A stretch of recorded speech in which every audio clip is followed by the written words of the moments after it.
नमस्कार मित्रांनो. तर लाखात एक आमचा दादा या मालिकेमध्ये आपल्याला पाहायला मिळतंय की शत्रू बाहेर वाट बघत असतो की कधी डॅडींचा आणि सूर्याचं पोट बिघडतंय. पण तसं काही वाटत नाही. सगळेजण बाहेर शांतपणे बसलेले असतात. तितक्यातच डॅडी आणि सूर्या फुल भांग्याच्या नशेत खाली नाचत येतात. त्यांचं नाचणं बघून सगळेजण त्यांच्याकडे थक्क होऊन बघत असतात. डॅडी पुढे आपला घोडास्वार असतो आणि सूर्या मागे मागे त्यांच्या चालत असतो. डॅडी म्हणतात की या या सगळेजणांनी आम्हाला कव्हर करा. तेव्हा शत्रू म्हणतो की काय झालं यांना, काय भांग भिंग पिली का काय, मला हे कळत नाही, ह्या गोळ्यांनी असर कसा झाला नाही अजून. तेवढ्यात शत्रूच्या पोटात कळ येते आणि तो पोट पकडून आपल्या रूममध्ये बाथरूमला पळत जातो. त्याचं ते पळणं बघून छत्रीला टेन्शन येतं. छत्रीला कळून चुकतं की भैयांच्या गोळ्या भैयांवरच उलटलेत असं म्हणून तो आपला बघत राहतो. इकडे डॅडी आणि सूर्या बेधुंद होऊन नाचत असतात. तेव्हा डॅडी सूर्याला म्हणतात की जावई बापू, तुम्ही लग्न केलं, आम्हाला तुमच्या लग्नात नाचायला भेटलेलं नाही आहे, गाणं लावा एक. तेव्हा सूर्या नाही म्हणत असतो. डॅडी नाही. तेव्हा डॅडी म्हणतात की लावा, गाणं लावा. असं म्हटलं तर मज्जा नाही येणार नाचायला, म्हणून तो गाणं लावायला लागतो. सूर्या आणि डॅडी गाण्यावर डान्स करत असतात. त्यांच्या बहिणींना तिथे नाचायची खूप इच्छा होते, पण राजू म्हणते की नाही नाही, नको जायला, दादाला नाही आवडणार, म्हणून त्या सगळ्या बघत असतात. तुळजाला डाऊट येतो की हे सगळं शत्रूने केलेलं आहे, म्हणून ती त्याच्याकडे बघत असते. शेवटी सूर्याच त्या बहिणींना ओढून आतमध्ये येतो आणि डान्स करायला लावतो. हे सगळं बघून तुळजाला खूप हसायला येत असतं आणि ती खूप खुश असते. सगळ्या बहिणी त्यांना कौतुक करत असतात. इकडे तेजो एकटी उभी राहिलेली असते. काजूपुड्या पण तिथेच उभे राहिलेले असतात. तुळजा पुढे येते. सूर्याने ओढल्यामुळे तिथे बघते तर डॅडींचा हात चुकून तिच्या हातात येतो. ती त्यांना चेक करायला लागते. ती त्यांची नस आणि डोळे दोन्ही बघते. तसेच सूर्याकडे पण जाते.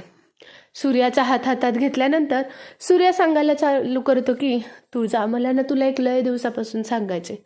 तुळजा म्हणते बोल ना सूर्या, काय सांगायचं आहे. तेव्हा सूर्या म्हणतो की मला ना तू लहानपणापासून. तुळजा म्हणते काय. तेव्हा सूर्या म्हणतो की मला ना नको, राहू दे, मला नाही सांगायचं, तू माझ्यावर रागवशील, असं म्हणून तो सांगायचं टाळतो.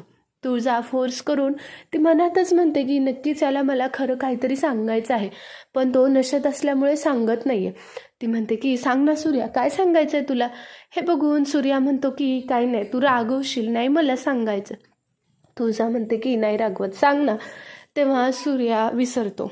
सूर्या तुळजाला बघत आणि आपलं उगीच चिक टमाक डमडम म्हणून बाजूला होतो. तुळजा त्याच्याकडे बघत राहते की हे काय सूर्या करतोय, सूर्याला काय झालंय. मला ना डाऊट येतोय की ह्यांच्यात ना भांगेचे गोळे मिक्स आहेत, म्हणून ती बाजूला येते. काजूपुड्याला म्हणते की ह्यांच्या जेवणात ना नक्की काहीतरी मिक्स केलंय, मी गोळ्या आणायला होते. काजूपुड्याला वाटतं की तुळजाला सगळं कळालेलं आहे. ते म्हणतात की काय, आम्ही नाही काय केलं. तुळजा म्हणते की तुम्ही कशाला काय कराल, मी तुम्हाला गोळ्या लिहून देते, त्या तुम्ही गोळ्या आणा. तेव्हा ते दोघं म्हणतात की हो हो द्या. तुळजा म्हणते की का, तुम्ही असं का बोलत. काजूपुड्या काही नाही बोलतात. तुळजा त्यांना गोळ्या लिहून देते आणि ते काजूपुड्या गोळ्या आणायला निघून जातात. इकडे तुळजा शत्रूची सुद्धा अवस्था बघत असते. त्याचं पोट बिघडलेलं असतं. हे बघून तुळजाला कळून चुकतं की नक्कीच काहीतरी गडबड आहे, म्हणून ती गोळ्या आणायला लावते. सगळ्यांनी गोळ्या आणल्यानंतर शेवटी सूर्या आणि डॅडी थकून सोफ्यावर बसतात आणि सूर्या म्हणतो की डॅडी भूक लागली. डॅडी उठून आपल्या जेवायला मागतात. त्यांच्या बायका म्हणतात की अरे त्यांनी आत्ताच तर जेवला, त्यांना कुठून दुसरा स्वयंपाक बनवून द्यायचा. तेवढ्यात गोळ्या येतात. तुळजा लिंबू पाणी बनवून आणते आणि त्यांना देते आणि म्हणते की आता हे पाणी प्या, यांनी तुम्हाला बरं वाटेल. ते नाही म्हणतात.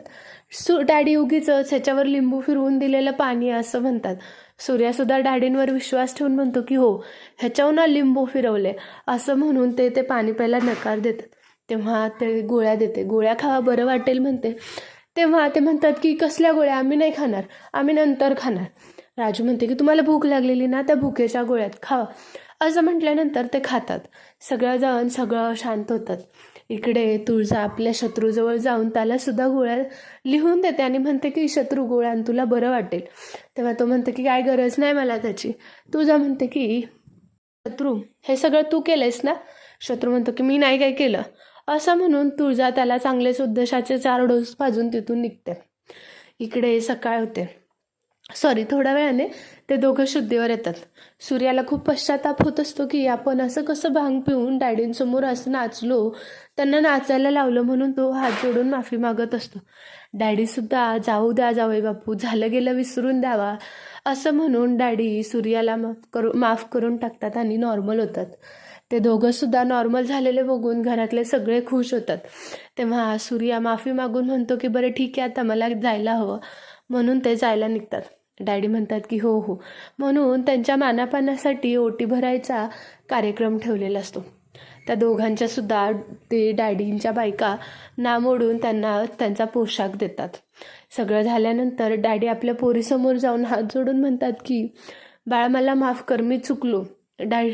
तुळजा त्यांच्याकडे बघत नाही. शेवटी आशीर्वाद द्यायचा म्हणून डॅडी आशीर्वादासाठी आपल्या खिशातून पैशाचा बंडल काढतात आणि तुळजासमोर ठेवतात. तुळजा म्हणते की डॅडी मला पैसे नकोत. तेव्हा डॅडी म्हणतात की घे ग, मला बरं वाटेल, माझ्या आनंदासाठी तरी घे, नाही म्हणू नकोस, यावेळेस माझं मन मोडू नको, हे पैसे घेतलेस ना, मलासुद्धा तुम्हाला माफ केलंस असं वाटेल. तुळजा नाहीच म्हणत असते. शेवटी त्यांच्या बायका त्याच्या खांद्यावर हात ठेवतात आणि घ्यायचा इशारा करतात. तुळजा गपचूप घेते पैसे आणि शांत बसते. सगळेजण सगळ्यांचा मानपान झाल्यानंतर डॅडी म्हणतात की दिवाळ सणाला 4 दिवस आमच्या लेकीला पाठवा इकडे.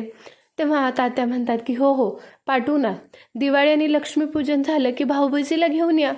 असं म्हटल्यानंतर ते सुद्धा हो म्हणतात. तेव्हा त्यांच्या बायका म्हणतात की तुळजा येत जात राहता, आपल्यातल्या भिंती गळून पडल्यात. तुळजासुद्धा हो म्हणते, हसते. डॅडीने त्यांची जाण्याची वेगळीच सोय केलेली असते. पूर्ण भरलेली गाडी त्यांच्या पुढे येते. डॅडी म्हणतात की गाडी आणणार आहे. ती गाडी बघून सूर्य आणि तुळजा खूप खुश होतात. ते सगळ्यांना त्यांना गाडीत बसवून आतमध्ये वळतात. हे सगळं वरून शत्रू बघत असतो. शत्रू छत्रीला म्हणतो की हे जे काय चाललंय ना ते मला अजिबात आवडत नाही आहे, पण ह्यांचा हा मानपान आणि लाडले दिवस चालून देणार नाही मी. हे डोक्यावरून पाणी होत चाललंय, लवकरच यांचा बंदोबस्त केला पाहिजे असं म्हणून तो पुढचा प्लॅन शिजवत बसलेला असतो. इथेच लाखात एक आमचा दादाचा भाग संपतो. आपल्याला हा व्हिडिओ आवडला असेल तर आपल्या चॅनलला लाईक करायला, शेअर करायला आणि सबस्क्राईब करायला विसरू नका. थँक्यू.